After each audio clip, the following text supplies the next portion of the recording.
ದಲಿತ ನಾಯಕರಿಗೆ ಡಿಸಿಎಂ ಹುದ್ದೆಗೆ ಹೆಚ್ಚಿದಂತ ಆಗ್ರಹ. ಕೆಪಿಸಿಸಿ ಕಚೇರಿ ಎದುರು ದಲಿತ ಸಮುದಾಯದ ಪ್ರತಿಭಟನೆ ನಡೆದಿದೆ. Doctor G Parameshwar, K H Muniyappa, H C ಮಹದೇವಪ್ಪಗೆ ಡಿಸಿಎಂ ಹುದ್ದೆ ನೀಡಿ ಅಂತ ಒತ್ತಾಯಿಸಿ ಪ್ರತಿಭಟನೆ ಮಾಡಲಾಗಿದೆ.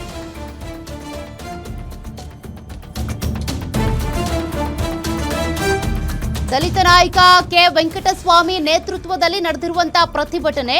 Doctor G Parameshwar, K H Muniyappa ಇವರಿಗೆ ಡಿಸಿಎಂ ಹುದ್ದೆ ಕೊಡಬೇಕು ಅಂತೇಳಿ ಒತ್ತಾಯಿಸಿ ನಡೆದಿರುವಂತಹ ಪ್ರತಿಭಟನೆ. ಮೊದಲೇ ಈಗಾಗಲೇ ಕಾಂಗ್ರೆಸ್ ಹೈಕಮಾಂಡ್ ನಾಯಕರು ಗೊಂದಲದಲ್ಲಿದ್ದಾರೆ, ಯಾರಿಗೆ ಯಾವ ಹುದ್ದೆ ಕೊಡಬೇಕು ಅಂತ. ಡಿಕೆ ಶಿವಕುಮಾರ್, ಸಿದ್ದರಾಮಯ್ಯ ಇಬ್ಬರೂ ಕೂಡ ಎರಡೆರಡು ಪಟ್ಟಿ ತೆಗೆದುಕೊಂಡು ಹೋಗಿದ್ದಾರೆ ನಿಜ. ಆದರೆ ಅದರಲ್ಲಿ ಕೆಪಿಸಿಸಿ ಸಾರಥಿ ಯಾರು, ಡಿಸಿಎಂ ಯಾರು, ಸಚಿವ ಸಂಪುಟದಲ್ಲಿ ಯಾರಿಗೆ ಸ್ಥಾನ ಕೊಡಬೇಕು, ಇಷ್ಟೆಲ್ಲ ಗೊಂದಲಗಳು. ಅದರ ಮಧ್ಯದಲ್ಲಿ ಈಗ ಜಿಲ್ಲಾವಾರು ತಮ್ಮ ನಾಯಕರ ಬಗ್ಗೆ ಜನರು, ಕಾರ್ಯಕರ್ತರು, ಮುಖಂಡರು ಒಲವು ತೋರಿಸ್ತಾ ಇದ್ದಾರೆ. ಕೆಪಿಸಿಸಿ ಕಚೇರಿ ಎದುರು ದಲಿತ ಸಮುದಾಯ ಪ್ರತಿಭಟನೆ ಮಾಡಿರೋ ದೃಶ್ಯಗಳನ್ನ ನೀವು ಗಮನಿಸ್ತಾ ಇದ್ದೀರಿ. ದಲಿತ ನಾಯಕರಿಗೆ ಮಣೆ ಹಾಕಿ ಅಂತ.